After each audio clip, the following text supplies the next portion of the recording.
Frank Sinatra, the chairman of the board and one of the most iconic voices of the 20th century, was known for his smooth style, unmatched stage presence, and unforgettable catalog of music. Yet behind the polished performances and the Rat Pack charm, Sinatra was a man of strong opinions, fierce loyalty, and quick temper. He could be intensely loyal to his friends, but just as passionate in his hatred toward those he clashed with. Among the many personalities he encountered in Hollywood, there was one man he utterly despised more than anyone else: Marlon Brando. The feud between Sinatra and Brando began in the 1950s, during the making of Guys and Dolls. Brando, the rising star of method acting, had just captivated audiences with raw performances in A Streetcar Named Desire and On the Waterfront. Meanwhile, Sinatra was already an established superstar, balancing his music career with Hollywood roles.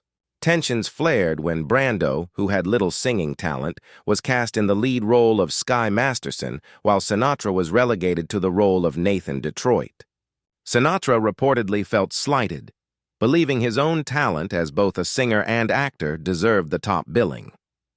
Things only worsened on set. Brando's method acting style clashed with Sinatra's fast, efficient approach to filmmaking. Sinatra was known for wanting quick takes, often relying on instinct rather than endless rehearsals. Brando, on the other hand, preferred slow, deliberate preparation, often forcing multiple retakes. Sinatra grew increasingly frustrated, once angrily referring to Brando as Mr. Mumbles. Their personalities could not have been more different. Sinatra, the polished crooner with a sharp tongue, and Brando, the brooding artist who refused to conform. According to accounts from crew members, Sinatra's dislike for Brando wasn't just professional, it was deeply personal. Sinatra thought Brando was arrogant and pretentious, while Brando considered Sinatra shallow and overly commercial. Their mutual disdain created an icy atmosphere on set, and though the film went on to become a classic, their relationship never recovered. What made the feud even more notable was the fact that Sinatra rarely allowed professional disagreements to linger. He often smoothed over fights with his Rat Pack friends like Dean Martin or Sammy Davis Jr.